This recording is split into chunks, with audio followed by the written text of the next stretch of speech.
Midwives work with their patients once their pregnancy is confirmed, from prenatal care through labor and delivery, and even for a time after the baby is born.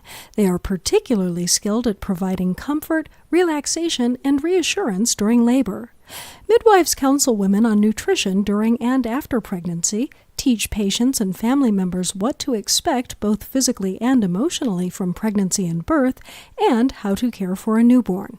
They perform physical examinations, evaluate patients' lab and medical records, run blood tests, and consult with other healthcare practitioners as needed.